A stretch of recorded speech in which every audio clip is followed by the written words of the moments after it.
Pekne vás vítam teda na poslednej panelovej diskusii. Budeme sa rozprávať o soft skilloch versus hard skilloch a moderovanie tímov, hej. Môžem to tam doplniť, že môžeme sa pobaviť v rámci toho, že asi plus minus viem, že o čom sa budeme baviť, keďže mám sám softwarovú firmu a viem, aké to je ťažké lepiť tímy dokopy, tak môžeme sa baviť aj možno inovatívnych tímoch, špecifických tímoch a tak ďalej.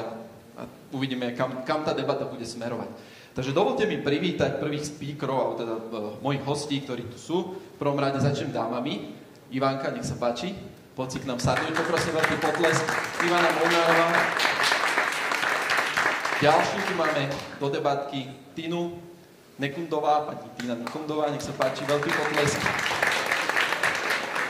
A pánov na holenie tu máme Rastislava Krivého, Krivý, z Globalogiku. Dobre, nech sa páči. A samozrejme v neposlednom rade Tomáš Lodňan z Good Requestu. Takže hneď na úvod vás poprosím, aby si každý zobral pekne mikrofón. A neviem, či teda obecenstvo vás všetkých pozná, ale bol by som rád, keby sme zase začnem dámami. V prvom rade, samozrejme dámy musia ísť prvé. Tak by som bol rád, keby ste sa tak postupne predstavovali v tom najlepšom aj v tom najhoršom svetle, ako sa vám to bude pozdávať. Takže nech sa páči. Ďakujem. Ja som povedala, že toto je moja najhoršia disciplína a idem prvá. Preto to robím. A idem prvá. Dobre, moje meno je Tina. Ahojte, dobrý deň. A to, čo budete počuť, možno také čudné v mojej slovenčine, tak ja som Češka, ale teda už 13 rokov žijem v Bratislave, takže už väčšinou po slovensky. No a čo je také dôležité, aby ste o mne vedeli, alebo možno, že aj prečo som tu, tak zaoberám sa talentami ľudí, identifikujem ich a učím ľudí, ako s nimi pracovať, čo vysoko súvisí s tým, že ako týmy fungujú, ako navzájom tie talenty poznajú, ako ich využívajú a teda ako aj tá dynamika týmu potom funguje. No, krásne. Ďakujem. Ivanka? Tak ahojte. Ja som Iva a sa teším, že tu môžem byť v Žiline. Trávim tu veľa času teraz s mojim partnerom. A kvôli tomu, že robíme... Zo Žiliny? Nie. Pomáhame transformovať jednu IT firmu, takže sa z toho veľmi teším. 22 rokov som pracovala v profesii, ale už je to rok, čo tam nerobím a máme vlastnú firmu, ktorou tiež sa zaoberáme. Hľadáme tie príležitosti na trhu, ako pracovať s lídrami, ako pracovať s ľuďmi. Tiež používam metódu ako Tinka, ako pracovať s talentami a rozvíjať, ako prepájať tie týmy, ako robiť spolupracujúce týmy. Takže tak. Jasne, ďakujem. Nádherné. Rasťo? Haló, funguje. Ahojte, tak, moje meno je Rastio Krivý. Ja pracujem v spoločnosti Globalogic, je to medzinárodná firma, ktorá má 30 000 ľudí a našim čistým zameraním je výroba softveru. No a pracujem tu ako manažér v medzinárodných tímoch.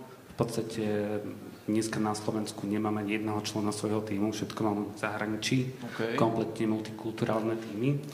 A vlastne, čo som si vlastne uvedomil, keď som sa chystal na túto diskusiu, je, že v živote som nemal tím, ktorý by som si mohol sám postaviť. Vždycky som dostal, potom som s tým pracoval, nejakým spôsobom možno, že zmenil, ale nikdy som nemal, že od nuly vlastný tým. No a ešte dôležitá vec je, že veľa ľudí tu prišlo asi na Michala Trubana, ale vidíte, že Michal Truban tu nie je, takže ja som to asi najväčšie sklamanie, takže ja už od teraz lepké dole už to môžem len dvíhať. Hej, ale nie si náhradník, neboj sa, že práve, že je to možno, že aj lepšie, že tu Mišo není, však on má iné povinnosti, takže... Určite. Teraz tie dôležité... Riadiť krajinu, hej? Hej, presne tak. Už krajinu sme ináč hejtovali už v predošlej panelovke, tak môžeme aj v tejto, keď budete chcieť. Môžeme nadviazať, hej? Alebo by som rád, keby sme išli pozitívnym smerom, samozrejme. Tak Tomáš, poď. Čaute, ja sa volám Tomáš Lodňan a som zo spoločnosti Good Request. My v podstate staviame digitálne produkty pre našich klientov, podobne ako Rastio, vlastne sme softwaroví vývojári, s tým, že sa snažíme naozaj pokryť celú tú škálu vývoja softwaru od nejakého dizajnu, analýzy cez samotný vývoj až po násadenie a testovanie. No a väčšinu týmu máme tu v Žiline, sme pôvodom žilinská firma, takže my sme také keby zástupca toho miestneho. A Good Request má aktuálne cez 100 ľudí, s tým, že cca polovička je Žiline, alebo teda patrí pod žilinskú pobočku a zvyšní sú potom rozdelení Košice, Bratislava, alebo aj kvázi fully remote.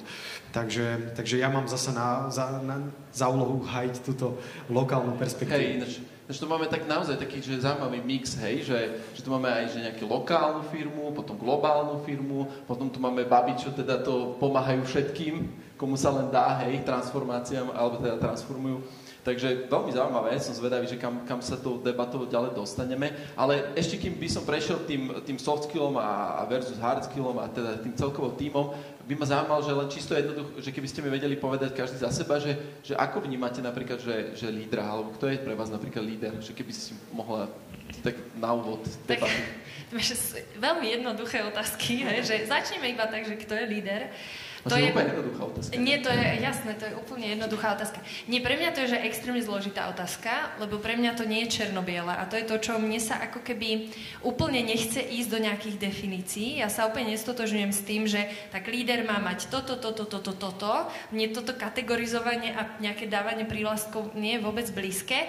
Pre mňa je to niekto, kto o sebe nehovorí, že je líder a tým, ako pôsobí, my ideme za ním. A teraz, či to niekto robí cez to, že je brutálne analytický a vlastne má vo všetkom procesy a to má akože brutálne ťahá, tak okej, to je jeho cesta, hej. Keď je to niekto, ktorý je direktívny, má obrovskú silu a stojí tak pevne a vtedy ja za ním idem, okej. Hej, keď je to, a teraz si môžete predstaviť x ľudí, ale to je niečo, čo nás ťahá k nemu, že mu veríme, že ideme za ním. A dávať to do nejakých konkrétnych, dá sa, asi je to na dlhšiu diskusiu, ale mne sa páči práve tá predstava, že ako keby líder môže byť každý, kto si je vedomý seba, to máme asi s Ivankou podobné túto vetu, a zároveň nevie, ako to robí, ale priťahuje tou energiou ľudí, tí ľudia mu veria a on potom prosto cez to svoje to vlastne vie nejakým spôsobom viesť. Krásna odpoveď, naozaj zaujímavé. Takže prvýkrát počúval som, že trošku väčšinou vždy niekto odpovie takou konkrétnou, nejakou jak poučko, ale ty si to mal naozaj také obširnejšie. A Ivanka, ty ako vnímaš lídra?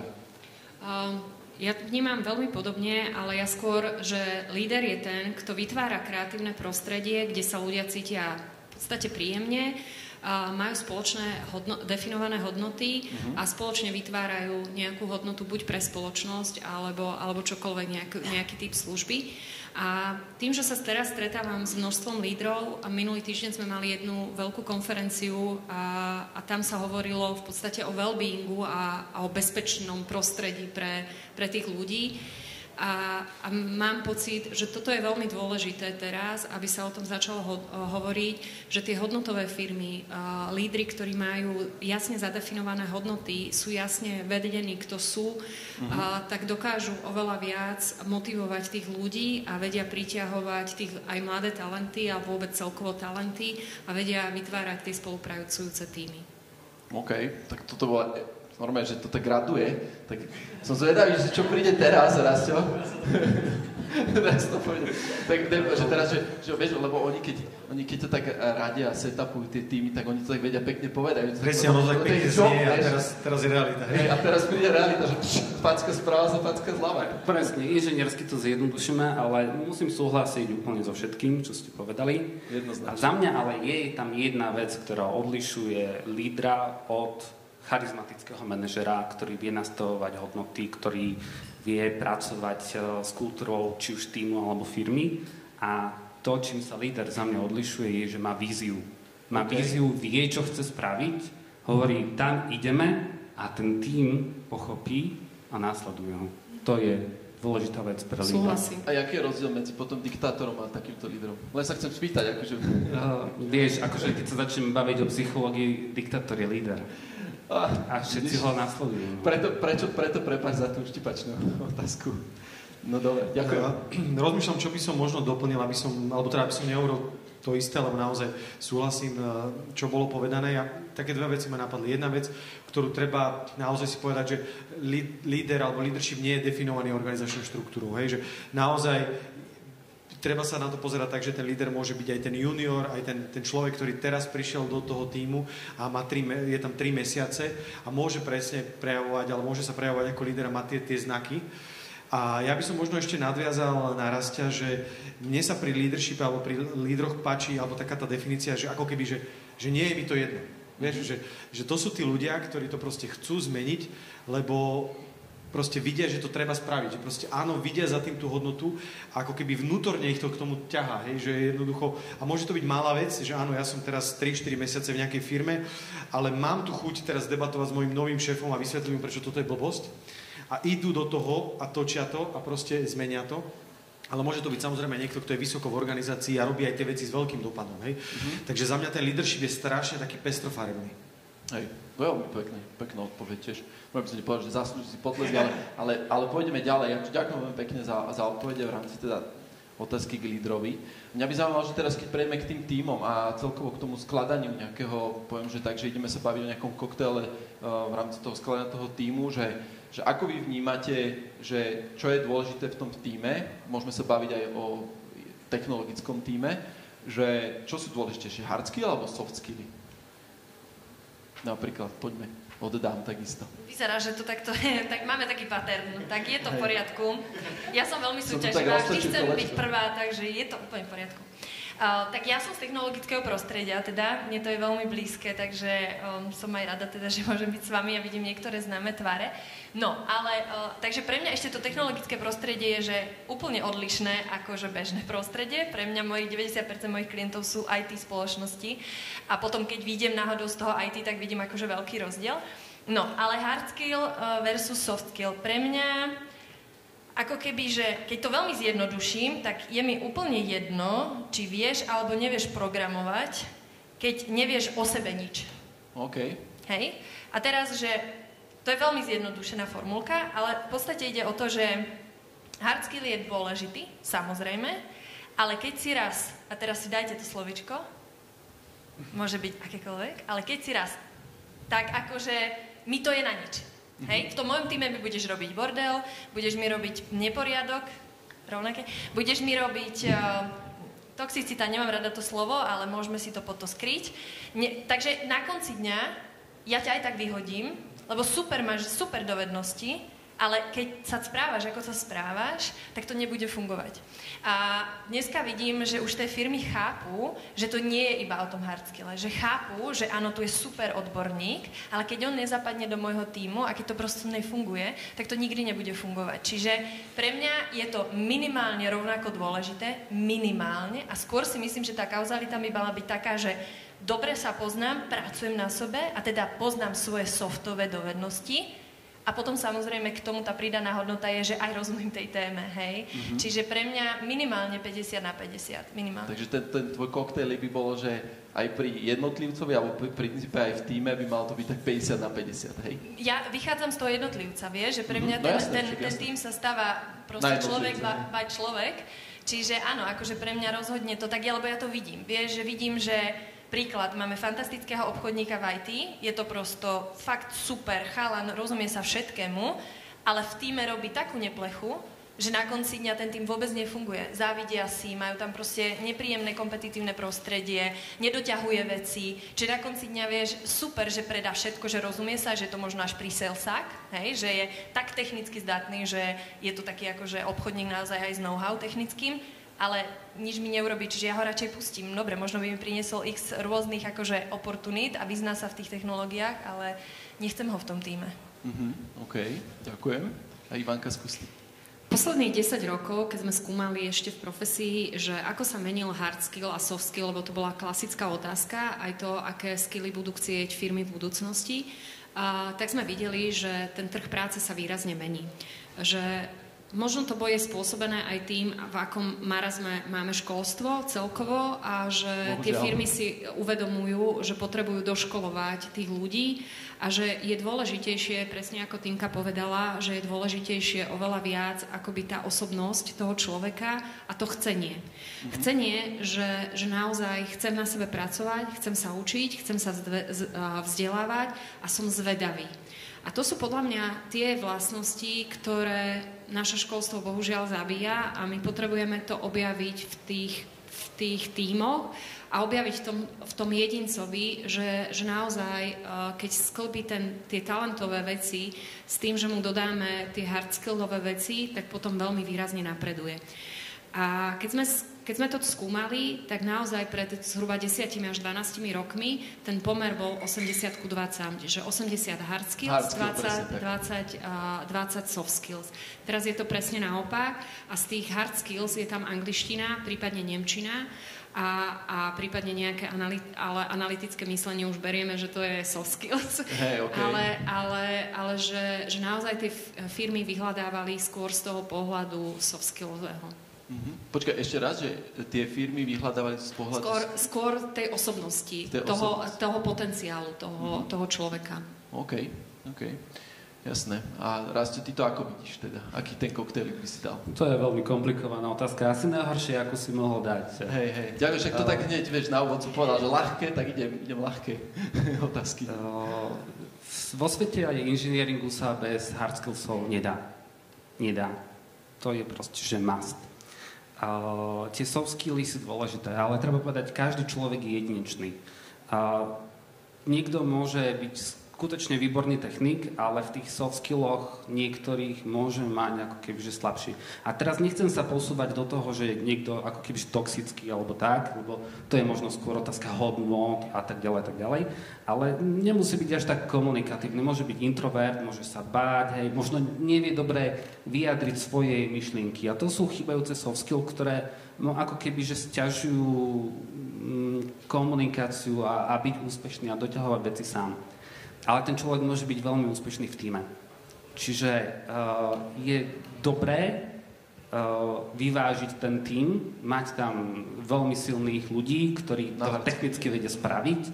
A keď vidím, že mám tam silných technických ľudí, tak potrebujeme to možno, že doplniť, vyvážiť s niekým, kto možno nebude akože najšikovnejší, ale bude vedieť so zákazníkom odkomunikovať, pochopiť ho, že čítať medzi riadkami, vyťahovať, rizika, ale naozaj aj ich manažovať, že teraz nezostane ten tým zaseknutý, že bude sa báť nejakého rizika a bude proste nejakú vec riešiť a ujde im termín, hej.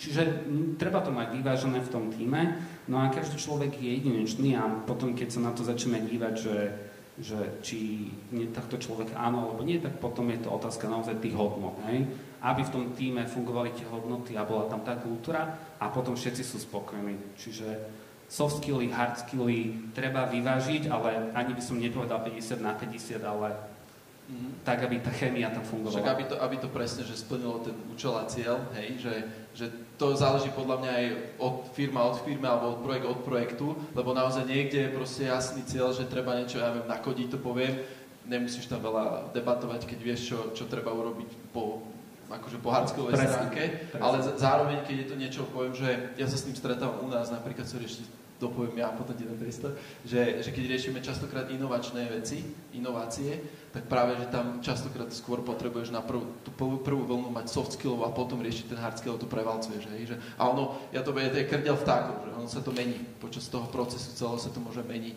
vieš tam vlastne tieto hard skills, soft skills stále vyvažovať nejakým spôsobom. Dobre, ale... Možno ešte doplním jednu vec, že pri tých, keď sme skúmali to, že čo vlastne firmy potrebujú, tak tam bolo, že komplexné riešenie problémov, že vedieť sa pozrieť, a tam vôbec neboli akoby možno až komunikačné, ale naozaj analytické, taký sedliacky rozum, vedieť sa pozrieť na veci akoby z rôznych pohľadov, vedieť spolupracovať v tíme, vedieť v podstate problem solving, akože toto bolo asi najdôležitejšie a hlavne tá zvedavosť. Ďakujem. No a Tomáš, tvoj pohľad sa na toto pozrieť? No, rozmýšľam tiež ako koktejl. Hej, ten koktejl je dobre namiešaný. Dobre sme si namiešali. Áno, platí to, že vlastne, keď sa bavíme o nejakých IT firmách, tak v podstate ten soft skill rastie s výškou, ako idete v rámci tej OŠky vyššie, ako v rámci organizačnej štruktúry. Je prirodzené, že ten team leader, keď má pod sebou 10 ľudí, tak by ho mal mať na vyššej úrovni, ako možno jeho členovia v tíme, pretože on vlastne naozaj potrebuje riešiť problémy, ktoré vznikajú proste možno práve z tej komunikácie, alebo možno vznikajú z nejakých iných ako keby problémov, ktoré tá firma má, až po tú najvyššiu úroveň. Ale toto, čo povedala Ivanka, je naozaj ako keby že veľmi dôležitý faktor a na to som chcela ja poukázať, že treba si uvedomiť, že veľa tých našich organizácií je rastúcich, hej? hej? A že keď máte prostredie, ktoré je pomerne definované a stále a procesy sú nasetapované a vlastne kompetencie sú pekne napísané, všetky job descriptions. To je v akej firme, prosím ťa, toto? Takých firiem je zo pár, minimálne túto okolo tohto stále. Hlavne v takých firmách, kde dostaneš ľudí. Hej, ale akože, že asi teda minimálne keď pozerám sa na to z našej perspektívy, tak máme naozaj činnosti, ktoré sa dejú naozaj repetitívne a už naozaj tam je to de facto skoro nula soft skill, lebo ten proces vie bežať automatizovane. Ale v momente, keď vy v podstate ste organizácia, ktorá je rastúca, tak vy presne potrebujete, to je pekná tá analogia, že vy máte tých dvoch ľudí medzi sebou a potrebujete, aby ten jeden sa načiahol ku tomu druhému a zobral ten kolík a bežal ďalej. A to, čo je medzi tými dvoma v našej IT Hunterke, to je tá API, ale ona veľakrát nie je definovaná. Hej? Ona presne v tých rastúcich tímoch, zrazu mal som 5 ľudí, zrazu mám 15, už mi to kolabuje, zrazu mám 30, hej? Teraz mám nový tím, produktový, ako si ty hovoril, salesový, akýkoľvek iný. A práve tam je podľa mňa dôležitá kombinácia toho leadershipu a toho soft skillu, že OK, tak tuto sa niečo deje a ja ako keby proaktívne to pomenujem a začnem sa baviť, tak nikto to nejde robiť, tak ja si ten kolík od tej Ivanky zoberiem a ja to skúsim ako keby postaviť. A tam aj u nás cítime, aj keď robíme naozaj nejaké výberové procesy na povedzme pozície, ktoré sú skôr takého manažerského charakteru, tak ja vždy hovorím, že ja chcem presne radšej človeka, s ktorým sa vieme pochopiť, s ktorým si vieme si to ako keby dobre odkomunikovať, aj za tú cenu, že možno ešte teraz nemá ten hard skill, lebo tam ja verím, že ho ten hard skill naučím, alebo ho dobehne, ale ťažko sa mení taká tá, že či som komunikatívny, to je strašne náročné, ako ty si povedala, že nerada hovoríš prvá, tak to je vec, ktorú ty musíš prekonať 100-krát, aby sa ti to, že ti to nevadilo. A teraz je to otázka, že či si OK v tej firme, že dobre, teraz budem čakať 100-krát, alebo budem rok niečo budovať, alebo to potrebujem vyriešiť do kvartálu a rovno si tam naťahujem človeka, ktorý má na to už predpoklady. Hej? Takže za mňa je to taká kombinácia, čo bolo povedané a áno, podľa mňa tam je taká linearita, že čím ako keby si vyššie, tak ten soft skill musí byť na vyššej úrovni. Určite áno. No a presne tu sa mi aj tak jemne natíska otázka, že, lebo hard skilly sú asi tak jasné, hej? Že podľa problematiky, keď máme nejaké projekty, hard skilly máme jasne zadefinované, ale mňa by zaujímalo potom z vášho pohľadu, že čo tie soft skilly a že čo vy považujete, že keby sme si tak jednoducho ste vedeli povedať, že ktoré sú asi tie top soft skilly, ktoré by aj v tom týme by mali byť podľa vás. Tak tiež môžeme takto začať. Zase ti to hodíme. Alebo vieš čo, ideme od Tomáša. Tak poď Tomáš ty. Tak tých soft skillov je veľa. Ja rozmýšľam, že ako keby jedna z vecí, ktorú my sme veľakrát riešili u nás vo firme je konštruktívna spätná väzba. Že naozaj byť schopný dať spätnú väzbu, dať ju dobre, naozaj ako keby sa teraz že nebáť, alebo neprehľadať tie veci, alebo naopak dobre vedieť pomenovať, dobre nastaviť tie očakávania. Že toto akože nám prišlo ako jedna z veľkých tém, ktorú sme riešili a aj riešime v rámci nejakého celého one-on-one procesu alebo nejakého toho procesu, ako máme nastavené vlastne tie ako keby rozvoj v rámci tímov. A toto by som možno, nechcem ich dávať viacero, aby som nechal aj kolegom, nech ich nevystrieľam, tak ja by som vyťahol toto. Ja ti tak poviem, že ja vnímam, my sme sa rozprávali aj o akože hodnoty, sme tu spomínali, možno hodnoty môžeme rozvinúť v ďalšej otázke, ale aj tie soft skilly, že ty keď povieš nejaký soft skill v nejakej jednej danej firme a dáš k tomu prúpovídku, tak v tej druhej firme to môže znamenať aj niečo iné. Takže preto hovorím, že v kľude sa rozkecaj, ak máš niečo ešte. Tak ako dávanie konštruktívnej spätnej väzby, to je úplne, že základná alfa omega. Potom podľa mňa taká tá, neviem úplne, že ako sa to volá, ale taká tá zvedavosť, lebo nám sa veľakrát deje to, že niečo sa povie na porade a potom sa spýtaš, a ty to chápeš ako? A ten človek to chápe ináč ako ten druhý. Toto je úplne, že toto je modelový príklad. A toto je podľa mňa ťažké, pretože tí ľudia ako keby sa to povedalo a možno sa to niekedy ešte aj zapísalo do nejakého zápisu a tí ľudia myslí, že to je jasné, ale takéto otázkovanie, neviem úplne, ako sa ten soft skill volá, ale takéto, že rozumiem tomu správne, keď kladiem tú otázku, takže rozumiem tomu správne, že bude to fungovať takto, alebo ty si povedal toto a toto že toto sú podľa mňa také, ako keby, aby som odstraňoval komunikačné bariéry, lebo z môjho pohľadu najviac problémov vzniká tomu, že si ako keby neporozumieme. Nie preto, že by sme si robili naschvál, nie preto, že tí ľudia možno ako keby na to, že nemajú ten skill, ale že normálne, že sa nechápeme. Aj napriek tomu, že hovoríme rovnakou rečou. Hej. Ja by som to nazval jednoducho komunikácia. Aktívne počúvanie. Aktívne počúvanie, presne tak. A ono to si, ja stále hovorím, že aj v aktívnom počúvaní treba si neustále validovať veci. Hej. Every day, každý deň, dneska sa vyspím tak, zajtra tak, dneska mi to neúplne fituje s tým, čo sme sa dohodli a tak ďalej, takže stále si to treba validovať. Ale díky moc. A Rastio, ty, čo by si nám k tomu povedal? Ako vidíš tam tie soft skilly, alebo máš nejaký, možno, že doplním to ešte, že máš aj nejaký rebríček, že napríklad že toto, akože možno idem do takých škatuliek, ale neviem. Že... A práve, že sa to nedá, lebo pre každú pozíciu potrebuješ iný soft skill, ktorý tam bude dôležitý. A aj tým, že každý človek je jedinečný, tak tým, ako je namiešaný, tak niektoré veci sú jeho naozaj tá silná stránka, ako keby, že ja sa tak strašne rád na to dívam, že tí supermani a vlastne všetci títo majú vždycky takú nejakú superpower. Hej. A každý človek má. Každý človek má, ktorú vie nejakým spôsobom používať a je to tá jeho silná stránka. A na tom vie stavať. A tie ostatné nejakým spôsobom ako komplementárne doplňujú. Čo ale si myslím, alebo možno, že tá moja subjektívna skúsenosť, že s čím som sa ja ako mentor najviac vytrapil v rámci softwarového inžinieringu je schopnosť delegovať. Pretože keď som mal že tých najlepších inžinierov, ktorí proste že vedeli to najlepšie spraviť, najviac tomu rozumeli a tak ďalej, to boli presne tí ľudia, ktorí tomu dávali najväčšiu vášeň. Naozaj v tom boli ponorení. A tá schopnosť delegovať a vzdať sa toho, nie ownershipu, ale toho, že to máš pod kontrolou, bola pre nich ako keby ten najťažší krok ho urobiť. Počúvaj, nerobili sme spolu niekedy, lebo už som sa s ním stretol. Prepáč, pokračuj. Takže toto. A je to presne o tom, že vlastne je úlohou ako keby že mentora, aby pomáhal človeku v tomto smere sa posúvať a urobiť tie kroky, ísť do toho rizika, odovzdať to.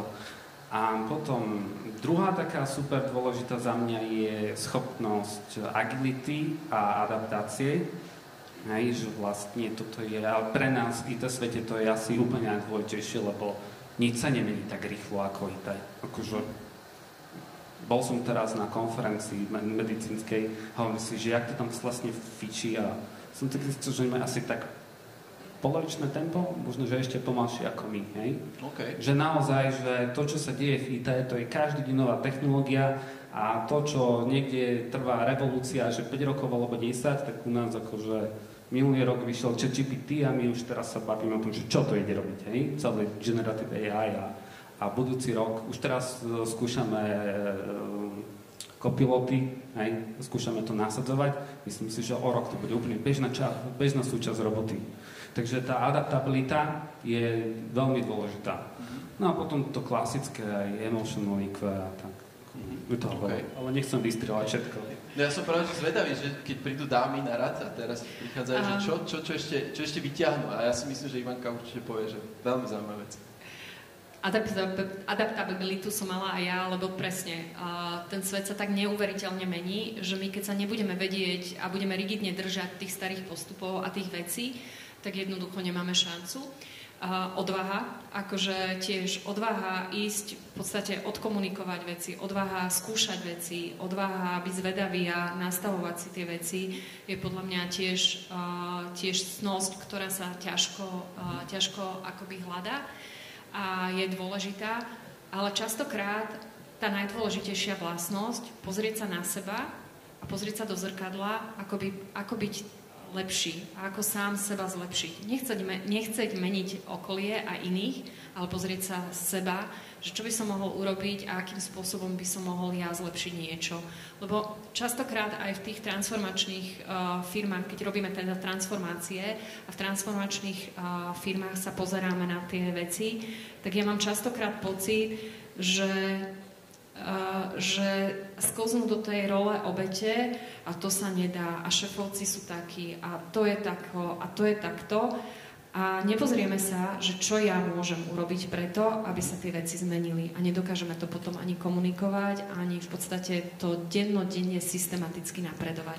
Lebo častokrát veľa vecí je, že vieme pomenovať víziu, neviem čo, ale tú víziu naplňať, to je to systematické denné kroky k tomu, aby sme sa k tej vízii priblížili. A to si myslím, že tá trpezlivosť, možno by som to nazvala, trpezlivosť k tomu kráčať k tej vízii. že mi hovoríš normálne z duše, lebo ono je ako takto, že chalani, keď rozprávať, tak ono to, mne to trošku tak technokraticky, vieš, ale ty rozprávaš taký človek, že proste, že aj, jak sme sa rozprávali, že jak si to hodil, Minulý týždeň som bola na takej AI konferencii. Hej, a dal si to do AI. Môžem povedať túto propoviť. A bola tam, a ja som moderovala diskusiu o AIčku v logistike, a bola tam vedkyňa zo SAOKY, ktorá mala popis asi na pol strany A4. A teraz ja ako moderátorka som ju mala predstaviť. A teraz si poviem, že nerozumela som polovičkám pojmov ani vôbec. Tak som to preložila, dala do GTP. A ako by to GTP vysvetlilo 5-ročnému dieťaťu? Ono napísalo tak nádhernú akoby komunikáciu k tomu, že je to superhrdinka, ktorá mení alebo učí robotov, ako spolupracovať medzi sebou a prepája technológií vzhľadom k prírode a podobnými vecami. Takže som použila GTP a toto je tiež ďalšia vec. Odvaha skúšať. Odvaha skúšať niečo nové, áno. Nie, akože naozaj páči sa mi to, že to je tak ľudsky povedané, hej. Takže, no a nech sa páči, tak ty skús povedať teda. Strašne sa mi páči, že môžem povedať, že súhlasím so všetkým, čo už bolo povedané. Však teraz to máš super, som ich posledná. A ja by som to tak akože, ja by som spravila taký nechutný rýpanec. A môžem, hej? No jasne. Že ono to je všetko strašne fajn to znenie, že buď adaptabilný. To je super, hej? No. A teraz ja vám poviem, že to je talent. Volá sa adaptability. Ja ho napríklad vôbec nemám. Normálne ho nemám. Proste nemám ho. Hej? Mne to vôbec nie je prirodzené. Ja to neviem robiť. A nechcem to robiť. Proste tak, keď sme sa dohodli, že to takto bude, ja nechcem tú zmenu. Teraz tí, čo kývu, cítia asi so mnou, že ani ja to nechcem. Rovnako s tou konštruktívnou spätnou väzbou, hej, že ja tiež na to musím mať talent. To je o komunikácii, ale zároveň to je o egu, hej. Je tam strašne veľa vecí, ktoré vstupuje.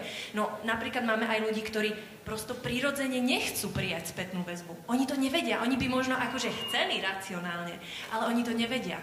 Čiže ono je to vlastne všetko krásne, že my keď si to tak napíšeme na ten papier a povieme si super, tak mali by sme mať toto a teraz prídete k tým ľuďom a preto to, čo si presne povedala, že pozrieť sa na seba, ako to mám ja. Že ja, kým som neprijala, že ja adaptabilná nie som, tak som s tým stále bojovala. A v tom IT to je akože masaker, hej? Že ja som bola v Microsofte a každý kvartál boli iné ciele. Hej? Že akože super, hej? Ja som brutál fokusovaná, potrebujem víziu, hej? A x ďalších ľudí je možno rovnakých. A teraz, že čo s tým? A práve to, že sa pozriem a poviem si, akú ja mám potrebu. Čo môžem ja reálne urobiť preto, aby som teda sa adaptovala lepšie, alebo aká môže byť moja pridaná hodnota do toho tímu, aby teda som svojmu šéfovi povedala, počúvať, mne to, že brutálne hnevá, že sa to stále mení, ja sa v tom necítim prirodzene, ja to také nechcem, ale čo vieme urobiť, aby sme aspoň išli k sebe viac, hej? Že ja neviem proste prísť za zákazníkom, pol roka mu hovoriť, že Windows už sa nebude updateovať a potom príde nová aktualizácia. Hej, ja to neviem takto robiť, hej? A teraz, takže hľadať, a to je presne o tom, že podľa mňa, ako náhle ja poznám seba, viem presne moju potrebu, moju motiváciu, ja viem prísť a povedať, vieš čo, prepáč, ja som ti tú spätnú väzbu dal zle, ale ja som to fakt tak nemyslel, iba ja to neviem, ja sa to učím. Hej? Alebo že ja by som ti strašne rád povedal, že moderuješ proste, že čo by si všetko mal zlepšiť. Ale ja to dneska neviem takto naformulovať, ja si to prejdem a zajtra sa k tebe vrátim. Vieš, že a to je podľa mňa to, že je super si to takto napísať, ale vždycky to bude vychádzať od každého človeka, či on si uvedomuje, že na čo vlastne má a na čo vlastne nemá.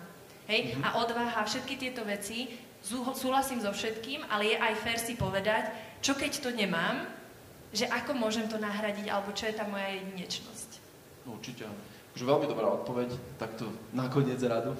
Akurát, a možno si mi nahrala aj k takej ďalšej otázke, že čo presne, keď sa bavíme o tých soft skilloch, že čo vnímate ako nejaké osvedčené postupy, hej, v rámci tých tímov alebo v rámci jednotlivcov, že čo vnímaš ty konkrétne, že ako tak, že teraz dajme praktickú radu, hej, že presne, nechcem byť taká, ale som zase taká. A teraz, že skús povedať aj nejaký postup, že ako k tomu pristúpiť, alebo z tvojej praxe. Hej.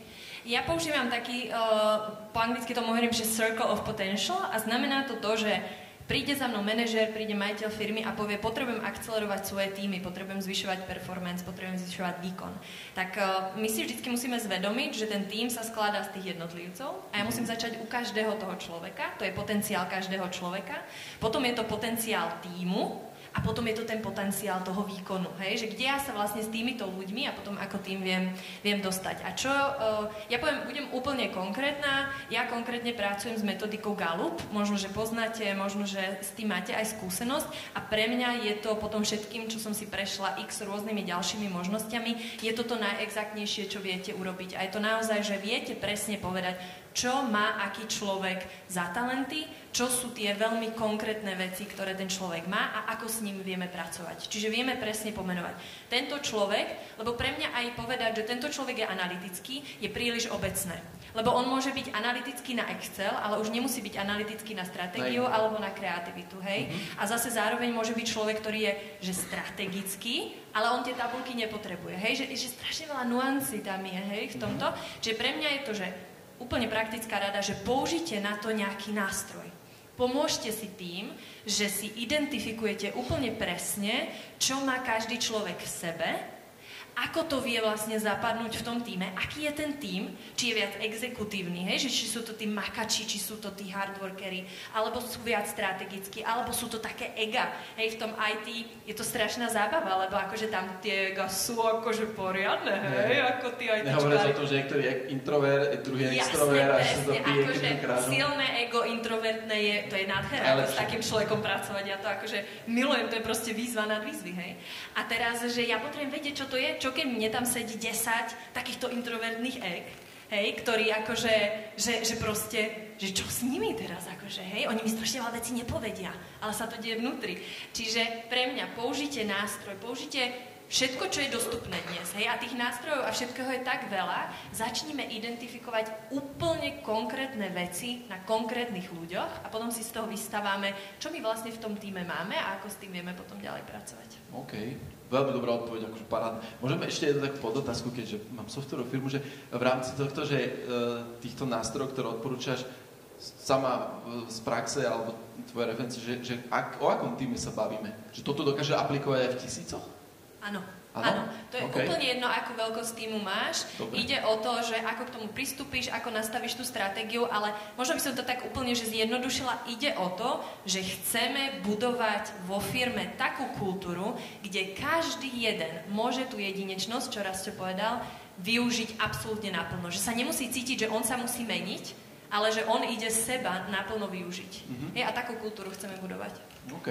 Tu mi sa tiež tak natiskala otázka, že ešte by sme potom hovorili hĺbšie išli do hodnôt až, hej, a tam by boli veľa takých, že tam by sme našli tie odpovede asi. Ale dobre, poďme ďalej, ale Ivanka, tak ty skús spovedať svoj pohľad na toto, že či máš nejaké overené postupy, princípy. My sme teda ešte použijem príklad z profesie. My sme použili ešte počas covidu, sme robili otvorenú alebo radical candor alebo otvorenú komunikáciu na princípe radikálnej otvorenosti. A v rámci toho sme sa potom dostali k tomu, že sme začali používať tiež Gallupy. Ja som sa stala mentorkou Gallupovou a veľmi sa mi to osvedčilo v tímoch, keď pracujeme s lídrami, keď pracujeme s tímami, že urobiť tzv. Tímový grid. Samozrejme, urobiť to, že spozná sa jednotlivec, ale urobiť aj to, že urobiť tímový grid, kde by sa spoznali jednotlivci, ako oni sa iným spôsobom pozerajú na danú problematiku a vzájomne si porozumieť. Lebo častokrát, tak ako Tinka spomínala, že máme asi podobný pohľad, že keď je niekto stratég, on nepotrebuje a tie exekutívne talenty nemá v tej prvej desiatke, tak on možno bude len navrhovať tie cesty a navrhovať nejaké veci, ale on ich nevie dotiahnuť do konca. A potrebuješ skombinovať niekoho, kto bude rozumieť, že on nie je doťahovač, ale je produktívny, ktorý vie doťahovať tie veci do konca. A tam dochádza k porozumeniu v rámci toho tímu a dochádza ku krásnemu prepojeniu toho, že aha, tak ja si viem stratégiu, keď potrebujem niečo vymyslieť. Môžem zobrať toho Janka, ktorý má tú stratégiu v tej prvej peťke, a skombinovať si to s Marienkou, ktorá je produktívna a vie si poskladať úplne úžasne fungujúce týmy. A to si myslím, že, a to je jedno, akú metódu použijete, je dôležité, aby ten človek sa spoznal, aby vedel, že toto sú moje jedinečné dary, talenty, ktoré viem priniesť do toho týmu, viem to skombinovať, nehejtujem toho druhého, lebo ten druhý to má úplne iným spôsobom a úplne rešpektujem to, že on sa pozerá na tie veci inak. A tam musí dojsť k tomu porozumeniu. A to je o tej komunikácii, o tom spoznaní seba, o tom spoznaní slabých, silných stránok a tých talentov. Lebo naozaj, tak ako tu povedala Rásťo, každý z nás má jedinečné talenty. Len ich častokrát nepoužívame. Ale aj tie talenty častokrát majú svoje mínusy. Že my môžeme spadnúť do tých mínusov, lebo to ego je silné. Takže spoznať aj to, že OK, ja mám tie talenty, ale nevyužívam ten potenciál, ale využívam práve tie mínusy. Jasne. Môžem iba jeden taký komentár, že možno, že aj pre vás tak akože do páru, že mne aj táto metodika aj celkovo pomohla vo vzťahu, lebo ja som mega akčná, energická, môj muž je mega taký akože deliberatívny, hlbavý a taký, hej. A ja som ho stále strašne tlačila. Rovnako ako svojich kolegov, že veď už mi povedz, nie? Však prídem s nápadom a hneď chcem reakciu. A on chudák, neviem čo, frustrácia. A len to porozumenie, že ja mu dám čas a on mi hneď nedá studenú sprchu, hej, lebo on hneď povedal, že to nie, hej.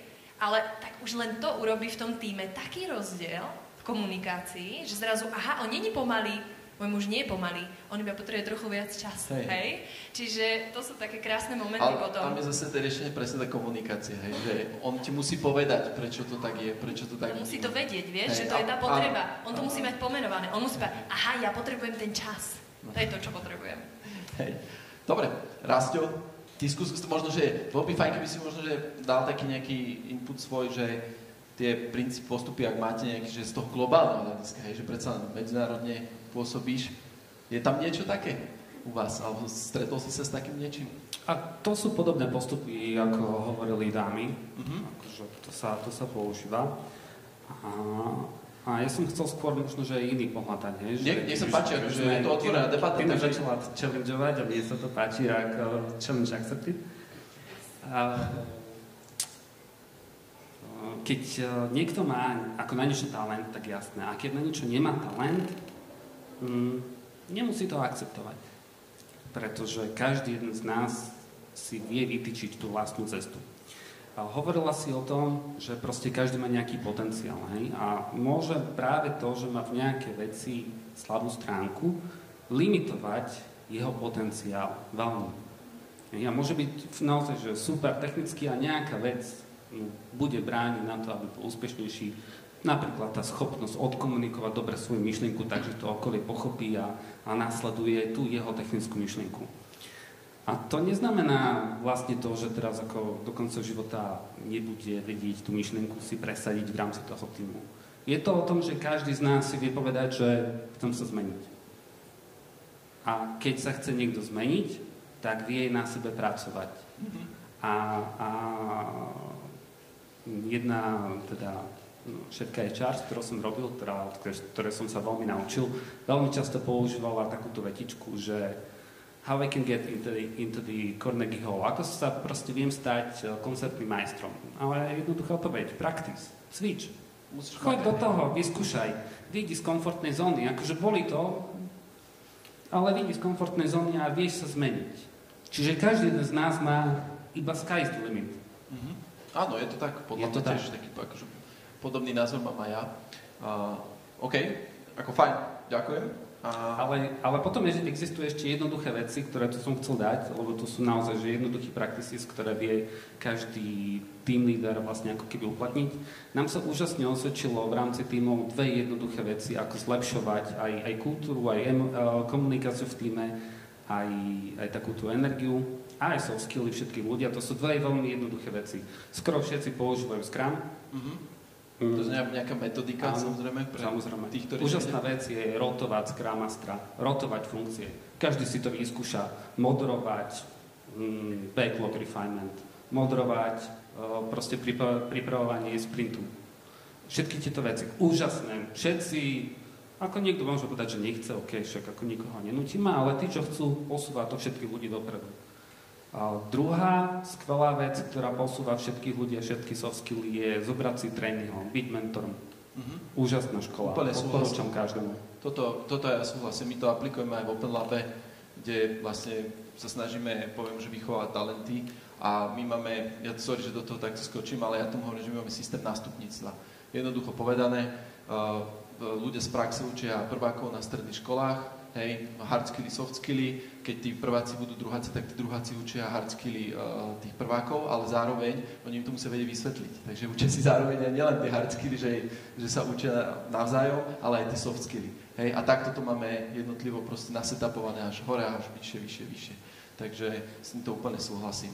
No a Tomáš, ty k téme, ešte ak si pamätáš otázku, môžem ti zopakovať. Pripomeň mi. Otázka bola, že či máte či používate nejaké princípy, postupy v rámci teda toho, poviem, že rozvoja soft skillov v rámci týmu. My sme tiež tento rok začali s Galupmi, akože určite odporúčam, je to taký zaujímavý pohľad. Tiež som ho objednal aj mojej manželke, aby sme sa trošku spoznali po tých x rokoch. To som ešte spýtal, som ticho povedal do potom. Úplne vážne. Najhoršie je, že ja som jej to objednal asi 3 týždne dozadu a včera sme sa vracali z výletu a hovorili, že čo už to vyplné, že ešte nie. Tak vidím, že to má vysokú prioritu. No, ako by som to, akože takto, že zopár vecí, lebo fakt akože kopec dobrých insightov, čo ma napadlo v hlave. Jedna vec k tým Galupom je dôležité to zvedomenie, hej, lebo áno, on vám ukáže, že ja som aktivátor, hej, a presne proste mám ten drive a podobne, ale podľa mňa je fakt dôležité to zvedomenie, že OK, takže vlastne tento človek mi to nerobí na schvál, že ma chce uraziť, ale on má takú tú povahu, hej. A toto je podľa mňa najväčší learning, ktorý ja som mal z toho Galupu. A áno, potom už viete teoreticky tie týmy mixovať a pracovať celé s tou tímovou dynamikou. To, čo je možno dôležité a nadväžem teraz aj na Rastia, je, že áno, že jedna vec je ako keby urobiť si tie školenia, urobiť si tie testy, urobiť všetko, ale vlastne naozaj tá väčšinou ako keby je to, že to je tých 10%, hej? A potom presne, že ideálne, keď možno odozdávate tú knowledge, hej? Alebo si urobíte v rámci firmy nejaké postupy, procesy, kuchárky, hocičo, ktorým sami seba, v úvodzovkách na seba urobíte, ja teraz technokraticky, urobíte na seba ten bič, aby sa to dialo. Pretože to je proste klasika, zažili ste to všetci, my tých školení máme každý rok X a po každom školení všetci sú vyhypovaní, vyjednávaní, vyjednávame, teraz toto... A potom príde realita. A teraz za týždeň, že o čom to vlastne bolo, hej. Ale to nie je teraz ako keby chyba toho školenia, to je presne to, že vy si musíte uvedomiť, že to školenie je nejaký snapshot. To vám niekto iba teraz ukázal, že takto dobre to môže byť. A vy potom naozaj si musíte v rámci tých procesov vo firme u vás nastaviť to, aby sa to aj dialo. Hej? Naozaj to niekomu dať za úlohu, niekto to má mať na starosti, niekto má kontrolovať, či sa to deje, pretože a toto nadväzanie na Rastia bol práve tá experience, tá skúsenosť, že jediné, čo vás vlastne donúti povedzme byť lepší prezentátor, je to, že budete 20 krát prezentovať pred veľkou skupinou. A ja sa snažím byť moderátor. No, ale ide to, má to nejakú trajektóriu. No a toto sú presne tie veci, že jednoducho vy to musíte robiť. Hej? Musíte to robiť v tých projektoch, na tom stand-upe, musíte to robiť proste v rámci klientského dema. A na toto, keď zabudnete, tak to školenie, čo ste si kúpili, to ste zahodili peniaze. Čiže v momente, moja rada je taká, že keď si kupujete akékoľvek školenie, tak hneď rozmýšľajte nad tým, že čo je ten krok B, čo sa udeje hneď týždeň potom, čo sa má udiať mesiac potom, čo sa má udiať za kvartál. Ako to vyhodnotíme? Bolo to dobrá investícia? Alebo tak by ste mali v každej firme rozmýšľať, že akákoľvek vec, čo dávate do toho týmu, a teraz nemyslím len soft skillové školenia, ale akékoľvek aj vaša, lebo vy investujete aj váš čas, že to je, že vy ste vyalokovali čas nejakého, povedzme, HR manažera, ktorý to má na starosti, a to je kopec peňazí, hej, za ten rok. Čiže musíte si nastaviť naozaj to, že kedy to zmeriam, ako si poviem, či to dáva zmysel. Hej. Takže ja by som ako keby vám chcel naozaj dať na toto dôraz, aby ste na to nezabudli, lebo z našej skúsenosti, možno prvých 5 rokoch sme nastrieľali kopec peňazí do všelijakých školení, super veľa hypu, ale potom sme zistili, že čo sme sa to vlastne školili a hej, tak teraz už ideme na to inak. Tu si mi možno, chcete niekto ešte niečo dodať? Tam súhlasím s tým, že niekedy je lepšie rozdeliť, ja neviem, 3-dňové školenie na raz mesačne to školenie po jednom dni, aby tí ľudia naozaj, dať úlohy tým ľuďom, aby naozaj mali mesiac na to, aby niečo zaviedli z toho školenia do praxe. A vyjde vás to v konečnom dôsledku úplne narovnako, ale tí ľudia si to zavedú do tej praxe a zavedú si veci. Niekedy stačí, že po školení dáte pripomínacie maily, alebo niektorí školitelia ponúkajú, že polhodinový mentoring s každým jedným členom, že čo sa podarilo v tom. A to sú veci, ktoré vám absolútne zvýšia efektivitu školenia. Jo. A ešte, teda neviem, či teraz budete so mnou súhlasiť, ale ja som sa tak zahlbil v mojom myslení. A ja tu presne teraz to otočím, kde sme aj tu na začiatku spomínali, že hodnoty. A to je to, že môžeme si nastaviť akékoľvek školenie, aké chceme. Minieme veľa peňazí a tak ďalej. Ale tu sa vrátim späť k tomu, teraz tak technokraticky poviem, že z môjho pohľadu my by sme si mali, a čo ja odporúčam, že asi zanalizovať ten tým. Že mali by sme si presne zanalizovať toho, akých ľudí vlastne, s akými ľuďmi robíme, hej? Že či sú to zamestnanci, parťaci, ktokoľvek kamaráti, s ktorými riešime ten biznis spoločný. Že, a neviem teda, či budete so mnou súhlasiť, ale že začať pri tých možno hodnotách. A toto by ma zaujímalo, že keby každý z vás možno za seba povedal, že ako to vnímate v rámci teda nastavení kultúry a hodnôt vo firme. Že keď vás môžem poprosiť o nejaký taký názor. Teraz toho zase otočím na teba, alebo chceš ísť posledné? Nie, pohode, kľudne, lebo hodnoty sú nie úplne moja obľúbená teda debata. Super, však práve to sa mi ľúbi, toto je dobré. Nie, lebo vieš čo, ja sa ti úplne priznám, že pre mňa je to strašne ťažké uchopiť, hej? Okay. Lebo čo to znamená? Že mám teraz vo firme povedať, toto je 5 hodnôt a tie žijeme? A mám to tam ako vôbec napísať? No, neviem teda. Okay. Tak teraz, že ja by som za mňa, hej, že ja to dávam, že preč to slovo ako také, že čo nesie a skôr sa bavíme presne o tom, aký sme a čo potrebujeme, či máme spoločné, pre mňa je to presne skôr o tej spoločnej vízii, či sa stretneme v tom, ako tam asi pôjdeme, hej, či vlastne sa navzájom rešpektujeme a či vidíme vlastne tie odlišnosti a tak ďalej, ako s tým pracujeme, lebo čo ja vnímam na trhu, a teda samozrejme, že tie korporáty americké sú úplne pre mňa akože ustrelená realita, hej, v zmysle, a teraz to nemyslím negatívne, akože aj pre mňa proste skúsenosť v Microsofte bola úžasná, čiže nechcem, aby to akože znelo zle, ale že tam boli nejaké hodnoty napísané, ale tu je jednak iná kultúra úplne, hej, a druhá, ktorá vlastne nevidíš, hej, lebo to sa nedá, že to keď napíšeš niekde, čiže mne to príde, že baviť sa o tom, že nastavujeme hodnoty, je už akože zlý koncept. Že skôr sa baviť o tom, že tie hodnoty prirodzene budú prítomné, keď sa budeme baviť, keď budeme diskutovať, keď budeme komunikovať, vieš, že mne sa to strašne ťažko uchopuje, lebo keď sa ma niekto spýta, že aké máš hodnoty... Prvýkrát som sa stretol so ženou, ktorá povie, že hodnoty nie sú OK, ale teda, akože fakt... Vieš, akože, že ja proste, niekedy sa niekto spýta, že aké mám hodnoty a že... Žiadne. Vieš, akože jaké mám hodnoty, akože ja neviem, že sa snažím byť dobrý človek, alebo akože, že čo to je, akože áno, že chcem slobodu, ako, ja neviem, vieš, že pre mňa to je úplne neuchopiteľný koncept a skôr sa vždycky snažím aj v tých tímoch si jasne povedať, tam ideme, tam smerujeme. Ako ste na tom? Chcete, nechcete? Cítite, necítite, hej? Ako tam pôjdeme, hej? Aký biznis chcete robiť? Chcete robiť vzťahový biznis? Chcete robiť taký biznis? Chcete robiť? Aký biznis chcete robiť, hej? Že skôr pre mňa to praktické, to, že to žijem, nejakú tú kultúru, je pre mňa uchopiteľnejšie ako teda koncept hodnot, no. Ja to nejak neviem. Dobre, ja by som akože túto tému ešte tak viac potom otvorila. Tam priestor, lebo však máme času strašne málo na toto, ale Ivanka, skús to ty teraz povedať svoj... Ja to poviem opačne.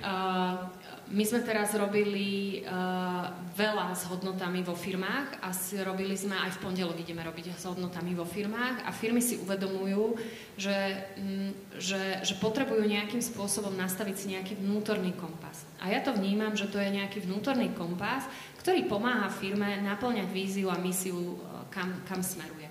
A my väčšinou to robíme tak, že naozaj rozdelíme tých ľudí a väčšinou sa zúčastňuje celá firma toho, že nastavíme, že nech si predstavia svoju ideálnu firmu. Svoju ideálnu firmu, koľko má zamestnancov, aká by mala byť tá firma a že ako sa tam cítia tí zamestnanci, čo prežívajú, aké emócie, že čo tam cíti človek, keď tam príde do tej firmy, čo o nich hovorí zákazník, akú emóciu má zákazník z ich služby. Toto si pomenujeme a potom oni extrahujú, že čo je tá priorita, ktorá je naozaj veľmi dôležitá. A to neznamená, že tie hodnoty zrazu napíšeme na nástenku a budú fungovať. To vôbec nefunguje. My z toho robíme potom obrovský projekt, ktorý ovplyvňuje to, ako sa správame na meetingoch, ako riešime problémy. To rozhoduje rozhodovací proces, aké správanie je akceptované a aké nie je akceptované.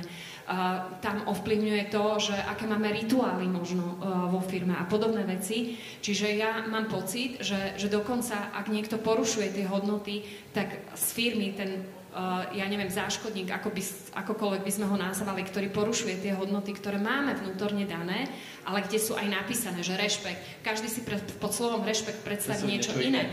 Ale čo to znamená pre našu firmu rešpekt? Ako sa šéf bude s rešpektom správať k zamestnancov, ako sa zamestnanci správajú v tímoch, ako sa s rešpektom správame k zákazníkovi a podobne. Že ono síce pomenovanie hodnôt znamená, že my pomenujeme nejakých 5 hodnôt, ale čo to v konkrétnom znamená v každom tom jednom zmysle v tej firme. A robíme tzv. Canvas, kde v podstate to srdce sú hodnoty, vízia, misia a potom to prenášame do ďalších procesov. Čo je normálne, mám pocit, že spolu robíme už roky, lebo akože u nás to takým spôsobom funguje, môžem povedať. Nie je to úplne, že 100%, ale presne s týmto bojujeme roky a musím povedať, že funguje. Pomáha to veľmi. Preto som veľmi prekvapený, že... Ale vieš, ono sa to nevylučuje. Ja teraz si nemyslím, že Ivka povedala niečo vyslovene iné. Ja som za to, že ja na to nejdem takto technicky. Hej, že ja to nechcem písať, ja to nechcem ako keby pomenovávať konkrétne, ale som za to, že presne, že chceme vytvoriť priestor, kde sa všetci cítia dobre. Hej? A či za tom stojí taká alebo taká hodnota, to už neviem. Hej? Ja to vnímam, že tie hodnoty by mali prichádzať od ľudí. Hej? No, presne, nemal by to nadiktovať management. To nemôže byť napísané niekde, ale vyslovene, že to mám, že ja osobne mám, poviem tak, že ja sám mám zaanalizovaných všetkých ľudí, s ktorými pracujem a viem, aké majú hodnoty, ako rozmýšľajú a vlastne ich dávam to dokopy s tými firemnými hodnotami a pýtam sa ich na tie. Ešte v rámci Globalu, ešte poviem jednu vec. Robili sme teraz s jednou globálnou firmou, kde a nastavovali sme hodnoty pre slovenskú pobočku. Lebo oni presne povedali, prišli nám nejaké hodnoty niekde z Abu Dhabi alebo od niekiaľ, v podstate my tomu vôbec nerozumieme. A ja hovorím, dobre, poďme si vytvoriť hodnoty, ktoré sú vám príbuzné, čo vy považujete za tie hodnoty. A oni povedali, wow, ono to je len inak pomenované, ale my vlastne sa zhodujeme s tými hodnotami, ktoré nám dal v podstate ten globálny majiteľ. Len inak to pomenujú slovami Slovenska a není to v angličtine a není to napísané s nejakým marketingovým textom. Ďakujem vám, ďakujem. Rastu? Možno, aby som to tak skúsil trošku zavrepovať, možno nie je dobre sa, čo sa týka firmy, baviť o hodnotách, ale o kultúre firmnej, ktorá obsahuje aj hodnoty, aj nejaké pravidlá písané, nepísané a akým spôsobom aj tú víziu a tak ďalej. Veľa tých vecí tam je. Čo sa týka hodnot, určite sa dá rozprávať v rámci ľudí, že tam máme rozdielne hodnoty, čo je akceptovateľné, čo nie je akceptovateľné, aj keď sa pozrieme na politiku, nechcem ísť do detailov, ale tam vidíte, že tie hodnoty, čo je akceptovateľné, čo vieme slúbiť, nikto vám nemôže dať, čo my vieme slúbiť a tak ďalej. To sú presne tie hodnoty, že čo je akceptovateľné a čo nie je akceptovateľné. No a firemná kultúra je veľmi dôležitá, a to najokrydlenejšie príslovie hovorí, že kultúra si dá stratégiu na raňajky. A ja s tým veľmi súhlasím. A ja určite to môžem tiež povedať. Môžete mať zlú stratégiu, keď máte dobrú kultúru, spätná väzba vás posunie a vy si spravíte retrospektívu a poviete, máme zlú stratégiu. A keď máte dobrú stratégiu a máte zlú kultúru, tak to ide tak. Hej. Tomáš, u vás to je ako? Tu v Žiline a Bratislave. Kade, tade. No, ja veľmi súhlasím s Ivankou v tom, že to nie je proste ako keby dve slova, ktoré napíšete na stenu, ale ten proces je dlhý a keď to chcete naozaj urobiť poriadne, tak my sme to asi v 3. 4. roku firmy redefinovali a de facto sme to robili rok. Lebo sme sa naozaj potrebovali ísť do hĺbky a pochopiť, čo to pre nás znamená, veľa sa rozprávať a až potom nakresliť to, že build to last. Že toto je naša hodnota, preto tomu veríme. A teraz, keď to niekomu poviem o firme, tak áno, de facto na 90% si predstavíme to isté, lebo sme mali všetky tie rozhovory predtým. Hej? A zaviedli sme to do tých procesov. Extrémne dôležitý bod, to, čo vlastne Ivanka naznačila, ja to rozviniem, je, že pokiaľ to myslíte s hodnotami, víziou, ale celkovo s kultúrou vážne, tak ja som hovoril, že ja chodím papuškovať. Hej? Že ja chodím na každú akciu, ktorú prídem, teraz myslím internú, a prídem a poviem, áno, vítajte na našom team buildingu, dneska sme tu v hoteli pod Lipou a robíme to pre toto. Pretože my sme United ako Manchester a robíme to pre toto. A dokola to 3 roky už rozprávam na každej akcii, aby tí ľudia ako keby to dostali do seba. Hej? Čiže to tiež nie je, že napíšem na stenu a hotovo. A A to sú veci, ktoré ako keby my máme nejakým spôsobom v sebe a veľmi to potom pomáha tomu kompasu, ktorý bol povedaný. To je ako, že za mňa je to, že preto toto robíme. Hej.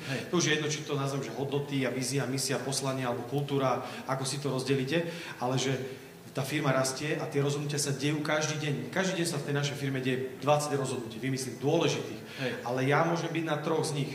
A teraz ako keby preto to robíte, preto nastavujete ten framework, aby na každom z tých rozhodnutí sedelo to fórum a malo tú ručnú brzdu v ponímaní tej kultúry alebo všetkých toho setu tých hodnot, ktoré im povie, OK, ale toto nie je dobrý nápad. Aj keď sme si to nakreslili, napísali, spočítali, teraz sa na to dívame, nie je to dobrý nápad, zárežme to teraz. Hej? A toto je vlastne to, čo vy chcete doceliť, aby tá firma mala veľmi dobre zdravý, ten ozdravný mechanizmus a vedela sa vlastne poučiť a aby tie rozhodnutia boli vlastne, ktoré sa dejú distribuované naozaj naprieč celou firmou, sa ich deje možno aj stovky, tak jednoducho vy potrebujete, aby tam proste prebehlo to tým frameworkom a vypadlo z toho na 90% to dobré rozhodnutie, hej? Lebo pri tej škále nemôžete byť všade. Takže je to vec, ktorá je ako keby pre mňa dôležitá. Áno, nemôže to byť fráza. Áno, všetci sa o to snažíme, možno, že niekoho viac, niekoho menej, aj u nás robíme kopec chýb, možno niektoré veci máme napísané alebo zle zadefinované, takže treba to zasa brať ako proces, hej, že to je iteratívna vec, že to nie je it's never done, hej. Jednoducho vy keď niečo napíšete a odkomunikujete, tak pýtajte si tú spätnú väzbu, možno zistíte, že tí ľudia naozaj tomu rozumeli ináč. A v tom momente nie je vôbec zlé trošku to zasa pozmeniť, alebo si povedať, OK, toto sme chápali takto, ale už teraz po 3 rokoch to už chápeme ináč. Stále si to validuješ. Už sme starší, trh je iný, proste máme deti, neviem čo, hej. Iná perspektíva. Ľudia sa rozvíjajú aj menia. Ľudia sa rozvíjajú menia. Rastie tá firma, akože zrazu z 20 narastiete na 100, zase tá hodnota je, alebo tá firemná kultúra je úplne iná. Tak, čiže, ale v podstate som to chcel takto uzavrieť, že áno, že nebáť sa to meniť a podľa mňa to, čo by podľa mňa ste si mali z toho dnes, to slovičko kompas, to je ako keby naozaj u mňa veľmi dôležité, pretože vy každému človeku de facto vo firme dáte ten kompas a keď je dobre nakalibrovaný, alebo aspoň na 90%, tak dojde na ten sever. Hej.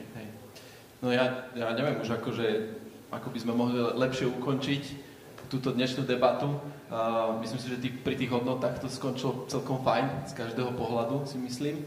Ja vám veľmi pekne ďakujem, milí ctení hostia, že ste takto pekne odpovedali. Ja dúfam, že vám to dostatočne aj že vás to nejak posilnilo do budúcna a dalo vám to nejakú pridanú hodnotu.